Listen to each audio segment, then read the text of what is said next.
Utkarsh Odisha make in Odisha कॉन्क्लेव्हचं पंतप्रधानांनी केलं उद्घाटन. नवोन्मेषी सेवा क्षेत्र आणि भारताची उच्च गुणवत्ता उत्पादनं हे देशाच्या आर्थिक विस्तारातले दोन मोठे स्तंभ असल्याचं प्रतिपादन. वैश्विक घडामोडींचा कमीत कमी परिणाम होईल अशी सशक्त पुरवठा साखळी देशातच निर्माण करण्याची आवश्यकता पंतप्रधान नरेंद्र मोदी यांनी केली व्यक्त. भारत अमेरिका यांच्यातली भागीदारी आणि हिंद प्रशांत क्वाड भागीदारी अधिक बळकट करण्याची प्रतिबद्धता पंतप्रधान नरेंद्र मोदी आणि अमेरिकेचे राष्ट्राध्यक्ष डोनाल्ड ट्रम्प यांनी केली व्यक्त. मध्य पूर्वेकडील देश भारताचे केवळ भागीदार नसून त्या पलीकडच्या जगाशी संपर्क साधण्यासाठीचा महत्त्वाचा दुवा रायसिना मध्य पूर्व परिषदेच्या उद्घाटन प्रसंगी जयशंकर यांचं प्रतिपादन.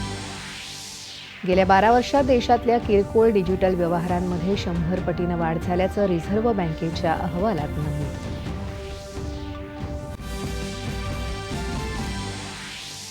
शिवडी नावाशेवा अटल सेतूसाठी पथकर आणखी 1 वर्ष ₹250 ठेवण्याचा राज्य मंत्रिमंडळाचा निर्णय.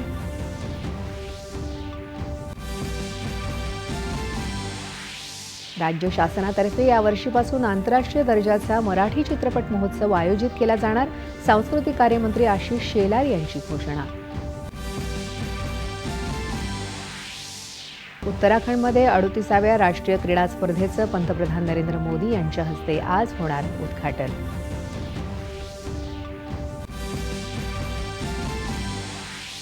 भारत आणि इंग्लंडमध्ये सुरू असलेल्या 5 सामन्यांच्या T20 क्रिकेट मालिकेतला तिसरा सामना आज राजकोट इथं होणार.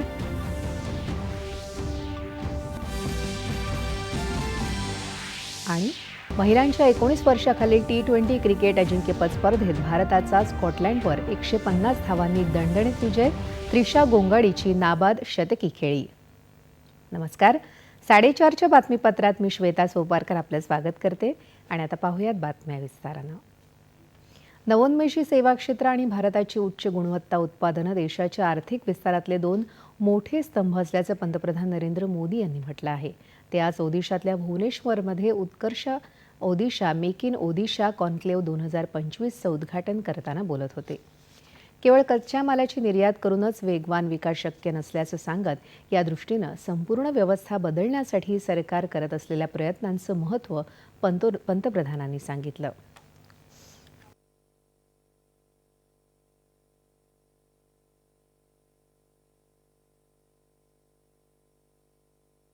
बीते दशक में मैन्युफैक्चरिंग में भी भारत की ताकत सामने आने लगी है. अब भारत की इकोनॉमी के विस्तार के 2 बड़े पिलर हैं. एक हमारा इनोवेटिव सर्विस सेक्टर और दूसरा भारत के क्वालिटी प्रोडक्ट्स. देश की तेज प्रगति सिर्फ रॉ मटेरियल के एक्सपोर्ट पर संभव नहीं है. इसलिए हम पूरे इकोसिस्टम को बदल रहे हैं, नए विजन के साथ काम कर रहे हैं.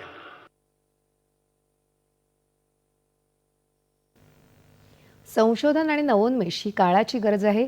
त्या दृष्टीनं संशोधनासाठी गतिमान अर्थव्यवस्था उभारण्यासाठी आणि विशेष निधीसाठी सरकार काम करत आहे. उद्योगांनाही यासाठी पुढाकार घ्यावा असं आवाहन त्यांनी केलं. वैश्विक घडामोडींचा कमीत कमी परिणाम होईल अशी सशक्त पुरवठा साखळी आपल्याला भारतातच निर्माण करायची आहे असं पंतप्रधानांनी यावेळी सांगितलं. भारत बिखरी हुई सप्लाई चेन और इंपोर्ट आधारित सप्लाई चेन पर ज्यादा भरोसा नहीं कर सकता.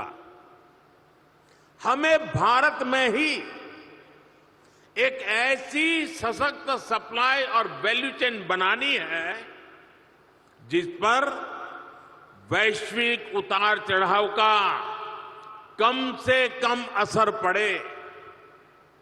ये सरकार के साथ साथ इंडस्ट्री का भी बहुत बड़ा दायित्व है.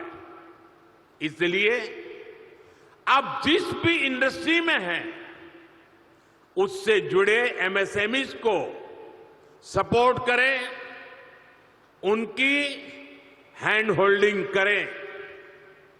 आप ज्यादा से ज्यादा युवा स्टार्टअप को भी सपोर्ट करें। पूर्व भारत देशाच्या विकासाचं इंजिन असून एकेकाळी पूर्व भारतात मोठी औद्योगिक व्यापारी केंद्र होती। 21व्या शतकात ओदिशा आपला गौरवशाली वारसा पुनरुज्जीवित करण्यासाठी सज्ज झाला असल्याचं ते म्हणाले। संशोधन आणि नवोन्मेषासाठी एक गतिमान व्यवस्था उभारण्यासाठी सरकार कटिबद्ध असल्याचा पुनरुच्चार त्यांनी केला। या कामात उद्योगांनी सरकारला सहकार्य करावं असं आवाहन त्यांनी केलं।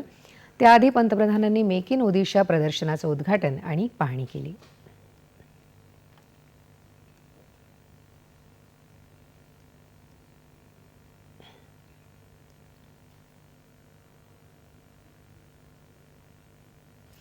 भारत अमेरिका यांच्यातली भागीदारी आणि हिंद प्रशांत क्वाड भागीदारी अधिक बळकट करण्याची प्रतिबद्धता पंतप्रधान नरेंद्र मोदी आणि अमेरिकेचे राष्ट्राध्यक्ष डोनाल्ड ट्रम्प यांनी व्यक्त केली आहे।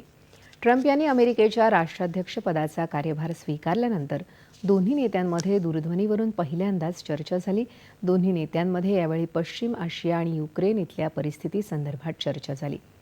भारत अमेरिकेसाठी परस्पर लाभ असणारी विश्वासार्ह भागीदारी निर्माण करण्याबद्दलची कटिबद्धता दोन्ही नेत्यांनी व्यक्त केली। जागतिक शांतता, समृद्धी आणि सुरक्षिततेसाठी एकत्रित काम करण्याचा मानसही यावेळी व्यक्त करण्यात आला।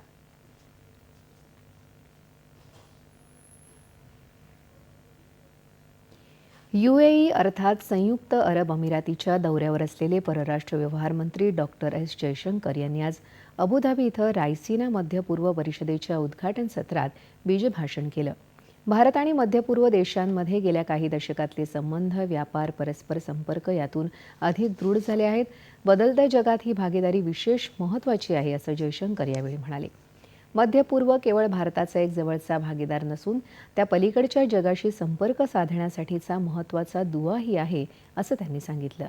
त्याआधी काल अबुधाबीमध्ये भारतीय दूतावासानं आयोजित केलेल्या 76व्या प्रजासत्ताक दिन समारंभात ते सहभागी झाले होते। वैश्विक व्यवस्था परिवर्तनाच्या महत्त्वपूर्ण वळणावर असून अशा कालखंडात आव्हानं आणि संधी दोन्ही निर्माण होतात आणि खऱ्या मैत्रीची परीक्षाही होत असते। भारत आणि UAE यांच्यात वाढता ताळमेळ गरजेचा असल्याचं ते म्हणाले। भारत आणि UAE यांच्यातली सामायिक मूल्य आणि परस्पर विश्वासाचे संबंध यावेळी अधोरेखित केले। यावेळी UAEचे उपपंतप्रधान आणि परराष्ट्र व्यवहार मंत्री शेख अब्दुल्ला बिन झायेद अल नहयान यांच्यासह UAEतले मंत्री आणि मान्यवर उपस्थित होते। भारताच्या डिजिटल पेमेंट व्यवस्थेद्वारे होणाऱ्या किरकोळ डिजिटल पेमेंटमध्ये गेल्या 12 वर्षात 100 पटीने वाढ झाली आहे असं रिझर्व्ह बँकेच्या ताज्या अहवालात नमूद करण्यात आलं आहे। 2012-13 या आर्थिक वर्षात हे व्यवहार 162 कोटी रुपये इतके होते। आता ते 16,416 कोटी रुपये इतके झाले आहेत। गेल्या 5 वर्षातच डिजिटल व्यवहारात 6 पटीपेक्षा अधिक वाढ झाल्याचं या अहवालामध्ये म्हटलं आहे। UPI म्हणजेच युनिफाईड पेमेंट इंटरफेस आणि इतर डिजिटल पेमेंट माध्यमांमुळे किरकोळ डिजिटल व्यवहारात ही वाढ झाल्याचं म्हटलं आहे। या पेमेंट व्यवस्था आता जागतिक स्तरावर नेत अधिक सुलभ आणि स्वस्त करण्याचा रिझर्व्ह बँकेचा प्रयत्न आहे। शिवडी न्हावा अटल सेतूसाठी आकारला जाणारा पथकर आणखी 1 वर्षासाठी 250 रुपये इतकाच कायम ठेवण्याचा निर्णय आजच्या राज्य मंत्रिमंडळाच्या बैठकीमध्ये घेण्यात आला।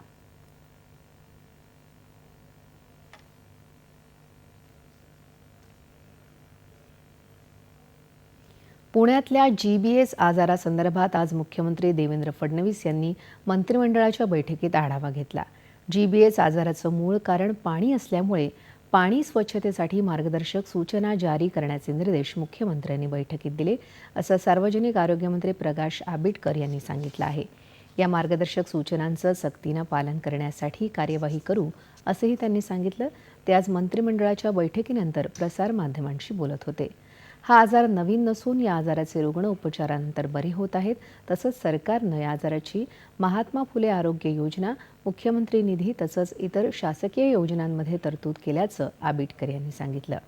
GBS विषाणूचा प्रादुर्भाव रोखण्यासाठी SOPची प्रभावी अंमलबजावणी करावी तसंच GBS रुग्णांची दैनंदिन अद्ययावत माहिती वैद्यकीय शिक्षण आणि संशोधन विभागाचे आयुक्त यांना सादर करावी अशा सूचना वैद्यकीय शिक्षण मंत्री हसन मुश्रीफ यांनी दिल्या।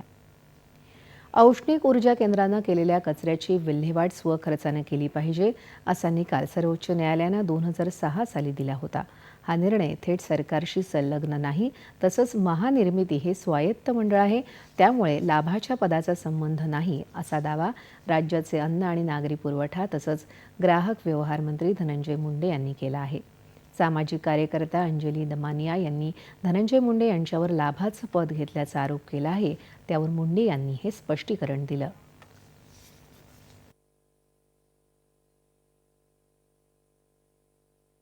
ज्या राखेच्या संदर्भात 2006चा सुप्रीम कोर्टाचा GR जर पाहिला, थर्मल पॉवर स्टेशनची राख म्हणजे प्रत्येक थर्मल पॉवर स्टेशननी केलेला तो कचरा आहे आणि तो कचरा थर्मल पॉवर स्टेशननी स्वतः पैसे खर्च करून उचलला गेलाच पाहिजे, हा सुप्रीम कोर्टाचा निर्णय आहे. आणि अशा निर्णयाच्या बाबतीत हे डायरेक्ट सरकारशी संलग्न नाही, महानिर्मिती एक वेगळं मंडळ आहे, त्यामुळं मूलतः याच्याशी प्रॉफिट ऑफ बेनिफिटचा बिझनेस विषय कुठं येत नाही. मराठी चित्रपटसृष्टीला बळ देण्यासाठी राज्य शासन यावर्षीपासून आंतरराष्ट्रीय दर्जाचा मराठी चित्रपट महोत्सव आयोजित करणार आहे, अशी घोषणा सांस्कृतिक मंत्री आशिष शेलार यांनी आज केली. मुंबईत त्यांनी आज घेतलेल्या पत्रकार परिषदेत 60व्या राज्य मराठी चित्रपट पुरस्कारांच्या प्राथमिक फेरीची नामांकनं आणि काही पुरस्कारही जाहीर केले. पहिला चित्रपट महोत्सव मुंबईत होणार असून हा 3 दिवसांचा असेल. जे मराठी चित्रपट प्रेक्षकांपर्यंत पोहोचत नाहीत असे चित्रपट या महोत्सवात दाखवले जातील. तसंच त्यानिमित्त विशेष परिसंवाद आणि अभ्यासकांच्या मुलाखती होतील, असं त्यांनी सांगितलं. वर्ष 2022साठीच्या 60व्या राज्य मराठी चित्रपट पुरस्कारांच्या अंतिम फेरीसाठी 10 चित्रपटांना नामांकन मिळालं आहे. तर उत्कृष्ट बाल कलाकार म्हणून श्रीनिवास पोकळे याला छूमंतरसाठी तर अर्णव देशपांडेला आम्ही बटरफ्लायसाठी पुरस्कार जाहीर झाला आहे. तांत्रिक विभागातील पुरस्कारही आज जाहीर करण्यात आले. मुख्यमंत्री देवेंद्र फडणवीस यांच्या हस्ते आज भारतीय लिपीवर आधारित अक्षय भारती या अच्युत पालव यांनी लिहिलेल्या पुस्तकाचं प्रकाशन मुंबईतल्या जहांगीर आर्ट गॅलरीत झालं. तसंच सुलेखन प्रदर्शनाचं उद्घाटनही मुख्यमंत्र्यांनी केलं. अक्षरकलेला सर्वांपर्यंत पोहोचवून या कलेच्या सेवेमार्फत लिपीचं आणि संस्कृतीचं जतन करण्याचं महत्त्वपूर्ण करणाऱ्या वृद्ध व्यक्तीला पद्मश्री पुरस्कार मिळणं ही आनंदाची बाब आहे, अशा शब्दात मुख्यमंत्र्यांनी अच्युत पालव यांचं अभिनंदन केलं. मुख्यमंत्र्यांनी यावेळी अक्षर भारती पुस्तकाच्या माध्यमातून विविध अक्षर आणि लिपी यांचे सुंदर स्वरूप आपल्यापुढे मांडण्यात आले असल्याचं नमूद केलं. भाषा लिपी सुरेख पद्धतीनं लोकांपर्यंत पोहोचवण्याचं काम सुलेखनकार अच्युत पालव करत आहेत. यातून भाषा आणि लिपींची जोपासना होत असल्याचं फडणवीस म्हणाले.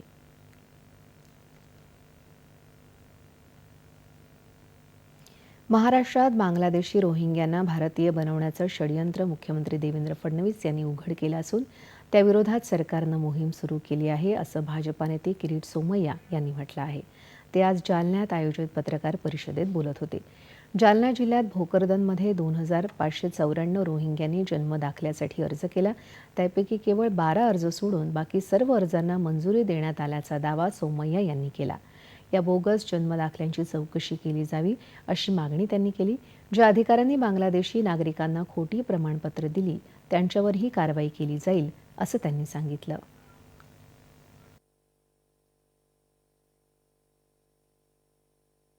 भोकरदनमध्ये 2005 ते 94 अर्ज आले.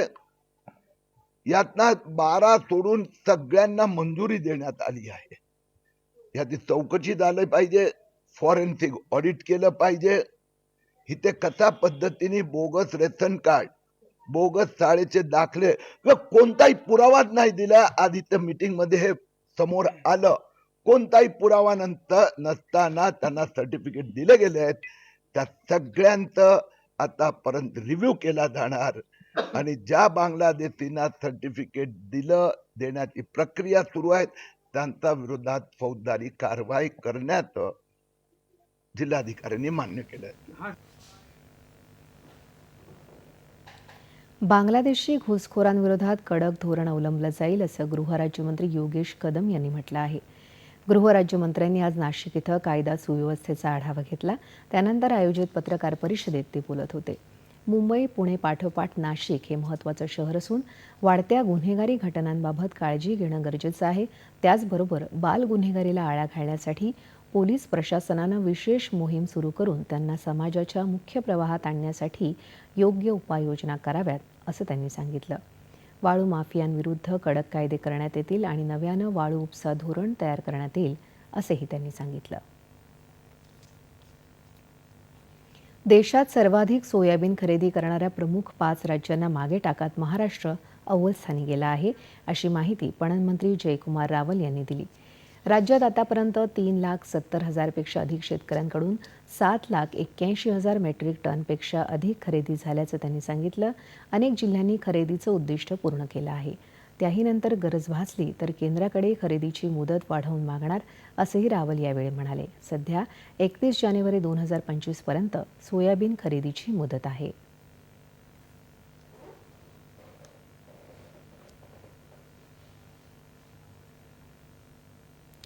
आणि यानंतरच्या बातम्या थोड्याच वेळात.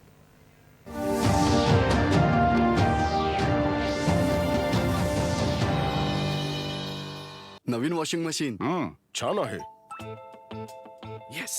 काय झालं? या शॉपिंगवर 2000चा कॅशबॅक मिळालाय. फक्त QR कोड स्कॅन करायचा आहे. चांगली धुलाई होईल. हो ना? बँक अकाउंटची पैसे रिसीव्ह करताना QR कोड स्कॅन, पिन किंवा OTP ची गरज लागत नाही. ते फक्त पेमेंटसाठी हवे असतात. म्हणूनच अनोळखी कोड किंवा लिंक पासून सावध राहा आणि नुकसानापासून बचाव करा. वाचलो धुलाई पासून. ही नवीन धुलाई.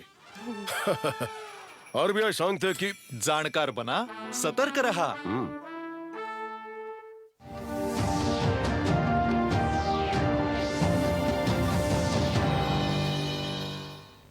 सॉफ्टवेअर अभियंता इस्थर अनुयावर झालेल्या बलात्कार आणि हत्येप्रकरणी आरोपी चंद्रभान सानपला सर्वोच्च न्यायालयानं आज अभियोग पक्षाच्या तपासातील त्रुटींमुळे दोषमुक्त ठरवलं. 23 वर्षीय इस्थर अनुयायीची मुंबईत वर्ष 2014मध्ये बलात्कार करून हत्या करण्यात आली होती. या प्रकरणी वर्ष 2015मध्ये विशेष महिला न्यायालयानं सानपला दोषी ठरवत फाशीची शिक्षा ठोठावली होती. मुंबई उच्च न्यायालयानंही त्यांची याचिका फेटाळली होती. त्यानंतर सानपनं सर्वोच्च न्यायालयात शिक्षेला आव्हान दिलं होतं. BSNL अर्थात भारत संचार निगम लिमिटेडनं स्कायप्रो आणि OTT भागीदारी प्लेबॉक्स TV यांच्यासोबत भागीदारी करून काल पुण्यात IFTVचा प्रारंभ केला. केंद्रीय मंत्री ज्योतिरादित्य सिंधिया यांच्या हस्ते या उपक्रमाची सुरुवात झाली. IFTV हा 550 अधिक लाईव्ह TV चॅनल्सचं संयोजन असलेला वन स्टॉप प्लॅटफॉर्म आहे. डिजिटल आशय आणि उच्च दर्जाचं मनोरंजन BSNL वापरकर्त्यांना उपलब्ध व्हावं, हा यामागचा उद्देश आहे.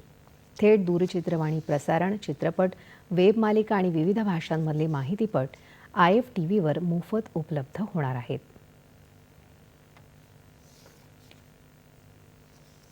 ST महामंडळाला स्वमालकीच्या दरवर्षी 5,000 याप्रमाणे येत्या 5 वर्षात 25,000 नव्या लालपरी बसेस घेण्याच्या प्रस्तावाला उपमुख्यमंत्री आणि अर्थमंत्री अजित पवार यांनी तत्वतः मान्यता दिली असून तसा प्रस्ताव लवकरात लवकर सादर करण्याच्या सूचना त्यांनी परिवहन विभागाला दिल्या आहेत.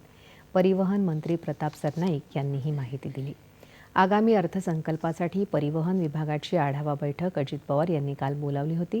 यामध्ये STची सद्यस्थिती मंत्री सरनाईक यांनी विशद केली. सध्या ST महामंडळाकडे केवळ 14,300 बसेस असून त्यापैकी 10 वर्षांपेक्षा जास्त जुन्या झालेल्या 10,000 बसेस आहेत. त्या पुढील 3 ते 4 वर्षात प्रवासी सेवेतून बाद होतील.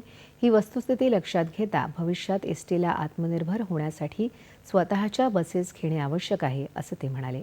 दरवर्षी 5,000 नवीन बसेस, याप्रमाणे वर्ष 2029 या सालात 25,000 बसेस आणि 5,000 इलेक्ट्रिक बसेस मिळून 30,000 बसेसचा ताफ हा STकडे तयार असेल. यामुळे भविष्यात गाव तिथे ST मागेल त्याला बस फेरी देता येईल, असं परिवहन मंत्र्यांनी सांगितलं. एकेकाळी रोजगारासाठी सातत्यानं स्थलांतरित होणारे गावकरी आता गावातच स्थिरावले आहेत. रोजगार हमी योजनेअंतर्गत येणाऱ्या योजनांचा लाभ घेऊन पालघरच्या खोमारपाडा या गावानं आज चित्रच पालटलं आहे. पालघर जिल्ह्यातल्या विक्रमगड तालुक्यात वसलेलं खोमारपाडा हे गाव लोकसंख्या 3,500च्या जवळपास. 2013मध्ये प्राथमिक शाळेत शिक्षक म्हणून रुजू झालेले बाबू मोरे यांनी गावातील स्थलांतर थांबवण्यासाठी प्रयत्न सुरू केले. त्यांनी शाळेत परसबाग तयार करून मुलांना शेतीचे धडे दिले आणि हळूहळू पालकांनाही शेतीकडे वळवलं. तर लोकांमध्ये भात शेतीनंतर दुसरं किंवा तिसरं पीक घेण्यासाठी त्यांना कसं घेऊन जाता येईल याच्यासाठी मी माझ्या शाळेच्या समोर थोडीशी जागा होती पडीक, त्या ठिकाणी मुलांच्या मदतीने एक परसबाग तयार केली आणि या परसबागेच्या माध्यमातून एक 7-8 पिकांची लागवड केली. शाळेतल्या मुलांना दररोज शालेय पोषण आहारमध्ये चांगला भाजीपाला मिळत होता. सोबतच ही सर्व आमची परसबाग ही गावातील पालक पण पाहत होते. तर पालकांचा विश्वास संपादन करण्यासाठी याच्या अगोदर शाळेमध्ये विविध उपक्रम राबवणे असेल, सोबतच जिल्हास्तरीय क्रीडा स्पर्धेमध्ये शाळेने सलग 4 वर्षे रिले या प्रकारामध्ये गोल्ड मेडल मिळवलं होतं. सोबतच शाळेमध्ये जे होणारी स्कॉलरशिप परीक्षा असेल याच्या गुणवत्ता यादीमध्ये सुद्धा माझ्या शाळेतली मुलं येत होती. गावातल्या नागरिकांनी भात शेती पलीकडे जाऊन मोगरा शेती, फळबाग लागवड, कुक्कुटपालन, मत्स्यपालन, वर्मी कंपोस्ट खत तयार करणं यासारखे उपक्रम हाती घेतले. यासाठी शासनाच्या विविध योजनांबरोबरच काही स्वयंसेवी संस्थांनीही मदतीचा हात पुढे केला. 2 प्रकार आमच्या गावात फायदा झाला ह्या शेतीमुळं, की मुलांचं ट्रान्सफर होणं, लोक कामाला घेऊन जायचे ते थांबलं, वर्गात उपस्थिती वाढली. त्याचबरोबर आता या माझ्या गावातले सगळे शेतकरी यांनी मेहनत घेऊन त्यांनी पण बराच रिस्पॉन्स दिला. मेहनत घेऊन त्यांनीसुद्धा आज शेतीमध्ये उत्पन्न करायला लागले. खोमारपाड्यात 2019-2020 मध्ये रोजगार हमी योजनेतील सहभाग अत्यल्प होता, पण आज तो मोठ्या प्रमाणात वाढलेला आहे. गावात 70% स्थलांतर थांबलं असून अनेक कुटुंब लखपती बनली आहेत. मोरे सरांनी दादा मोगरा आहे, मोगरा घे, मोगऱ्यातून तुला उत्पन्न येईल हे सांगितलं. नंतर मी मोगरा, त्यांचे 1000 मोगरा शासनाने मला रोजगार हमीमधून भेटला. त्याच्यातून मला उत्पन्न थोडं जास्त यायला लागलं. नंतर मी जास्त येता मग थोडासा भाजीपाला मी लागवड केला. भाजीपाल्याची थोडं जास्त उत्पन्न यायला लागलं. नंतर मला पाण्याची अडचण होती. पाण्याची अडचण असताना मी सरांना सांगितलं, बरं मला पाणी सर नाही. मग त्यांनी रोजगार हमीमधून मला एक सिंचन विहीर दिली. त्याच्यातून मला भरपूर आता उत्पन्न यायला लागलं. आता मी माझ्या शेतात स्वतः मी दुधी, चवली, गवार असे भरपूर पिकं घेतो आहे आणि त्यातून मला उत्पन्नही वाढलं. खोमारपाडा हे गाव आज समृद्धीचं प्रतीक ठरलं असून राज्य सरकारनं ते मॉडेल गाव अर्थात प्रारूप गाव म्हणून घोषित केलं आहे. दूरदर्शन बातम्यांसाठी नीता चौरे, पालघर. प्रयागराज इथं सुरू असलेल्या महाकुंभमेळ्यात आतापर्यंत सुमारे 14 कोटीहून अधिक भाविकांनी श्रद्धास्नान केलं आहे. गेल्या 2 दिवसात सुमारे 3 कोटी 3 लाख भाविकांनी त्रिवेणी संगमात पवित्र स्नान केलं. तर उद्या होणाऱ्या मौनी अमावस्येच्या प्रमुख अमृत स्नानासाठी कोट्यावधी भाविकांची रीघ लागली आहे. मौनी अमावस्येसाठी उत्तर प्रदेश सरकारच्या वतीनं जोरदार तयारी सुरू आहे. उद्याच्या अमृत स्नानासाठी सुमारे 10 कोटी भाविक उपस्थिती लावतील अशी शक्यता सरकारनं वर्तवली आहे.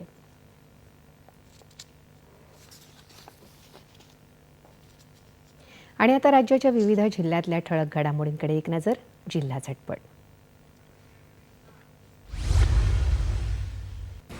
रायगड जिल्ह्यात लोणेरे इथल्या डॉक्टर बाबासाहेब आंबेडकर विद्यापीठात परिवहन कार्यालयाच्या वतीनं रस्ता सुरक्षा अभियान संपन्न. वाहतुकीच्या नियमांबद्दल विद्यार्थ्यांमध्ये जनजागृती. ठाण्यात आज शिवसेना उद्धव बाळासाहेब ठाकरे पक्षाच्या वतीनं एसटीच्या भाडेवाढी विरोधात चक्काजाम आंदोलन.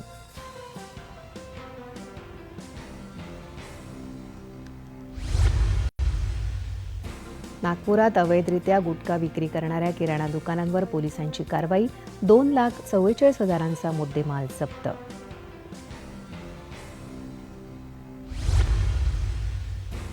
आरटीई अंतर्गत चालू शैक्षणिक वर्षात शाळांमध्ये मोफत प्रवेशासाठी वाशिम जिल्ह्यात आतापर्यंत 2,225 विद्यार्थ्यांचे ऑनलाईन अर्ज भरण्यासाठी 2 फेब्रुवारीपर्यंत मुदतवाढ.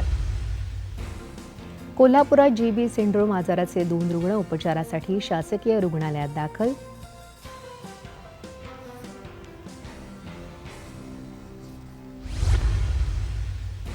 शासनाच्या आपत्ती व्यवस्थापन विभागाकडून जळगाव जिल्ह्याला 6 अग्निशमन गाड्या. पालकमंत्री गुलाबराव पाटील यांच्या हस्ते लोकार्पण.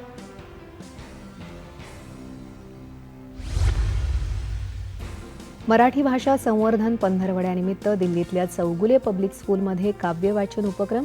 अमराठी भाषिक विद्यार्थ्यांचाही भरघोस प्रतिसाद. दाओसमधील करारानुसार अहिल्यानगरसाठी 3,500 कोटींची होणार गुंतवणूक, त्यातून किमान 5,000 रोजगार होणार उपलब्ध. उद्योगमंत्री उदय सामंत यांनी दिली माहिती.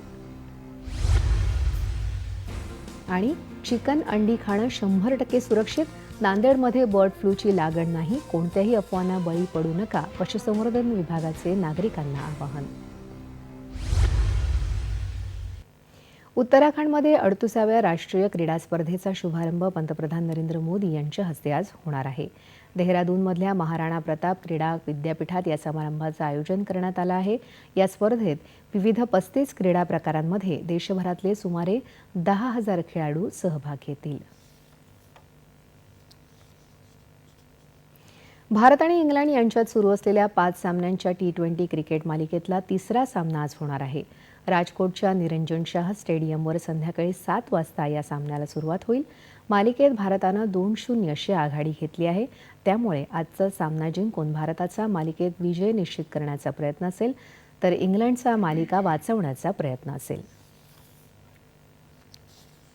महिलांच्या 19 वर्षांखालील T20 विश्वचषक क्रिकेट स्पर्धेत भारतानं स्कॉटलंडवर 150 धावांनी दणदणीत विजय मिळवत उपांत्य फेरीत धडक मारली आहे.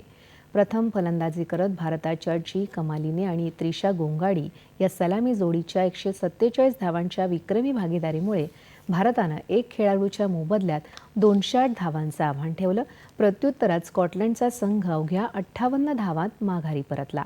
आजच्या विजयाची शिल्पकार ठरली त्रिशा गोंगाडी. त्रिशानेच्या तुफान फटकेबाजी करत 59 चेंडूत नाबाद शतकी खेळी साकारली, तर जी कमालिनीनं अर्धशतक झळकावलं. महिलांच्या 19 वर्षांखालील T20 विश्वचषकात क्रिकेट स्पर्धेत शतक झळकावणारी त्रिशा पहिली क्रिकेटपटू ठरली, तर तिच्या शतकाच्या जोरावर भारतानं केलेल्या 208 धावा या स्पर्धेतील विक्रमी धावसंख्या आहे. आणि आता हवामान वृत्त. राज्यात मध्य महाराष्ट्रात तुरळक ठिकाणी किमान तापमानात सरासरीच्या तुलनेत लक्षणीय वाढ झाली आहे. उर्वरित राज्यात किमान तापमान सरासरीच्या जवळपास होतं. पुढील काही दिवस संपूर्ण राज्यातलं हवामान कोरडं राहील असा अंदाज हवामान विभागानं वर्तवला आहे. आणि शेवटी ठळक बातम्या पुन्हा एकदा. उत्कर्ष ओदिशा मेक इन ओदिशा कॉन्क्लेव्हचं पंतप्रधानांनी केलं उद्घाटन. नवोन्मेषी सेवा क्षेत्र आणि भारताची उच्च गुणवत्ता उत्पादनं ही देशाच्या आर्थिक विस्तारातले 2 मोठे स्तंभ असल्याचं प्रतिपादन. वैश्विक घडामोडींचा कमीत कमी परिणाम होईल अशी सशक्त पुरवठा साखळी देशातच निर्माण करण्याची आवश्यकता पंतप्रधान नरेंद्र मोदी यांनी केली व्यक्त. भारत अमेरिका यांच्यातली भागीदारी आणि हिंद प्रशांत क्वाड भागीदारी अधिक बळकट करण्याची प्रतिबद्धता पंतप्रधान नरेंद्र मोदी आणि अमेरिकेचे राष्ट्राध्यक्ष डोनाल्ड ट्रम्प यांनी केली व्यक्त. मध्य पूर्वेकडील देश भारताचे केवळ भागीदार नसून त्या पलीकडच्या जगाशी संपर्क साधण्यासाठीचा महत्त्वाचा दुवा.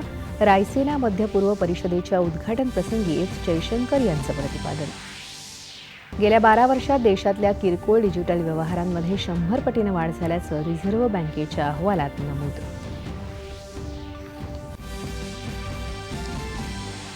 शिवडी न्हावाशेवा अटल सेतूसाठीचा पथकर आणखी 1 वर्ष 250 रुपये ठेवण्याचा राज्य मंत्रिमंडळाचा निर्णय.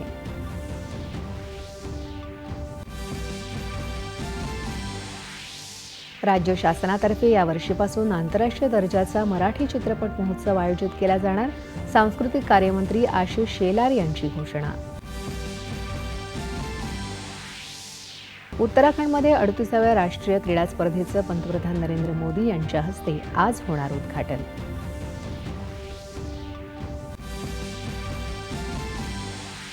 भारत आणि इंग्लंडमध्ये सुरू असलेल्या 5 सामन्याच्या T20 क्रिकेट मालिकेतला तिसरा सामना आज राजकोट इथं होणार.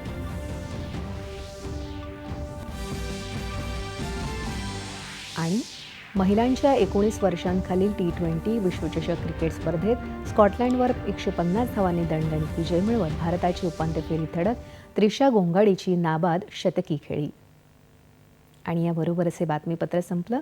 तेव्हा पुन्हा भेटूया संध्याकाळी 7 वाजता पुढील बातमीपत्रात आपल्या सह्याद्री वाहिनीवर. नमस्कार.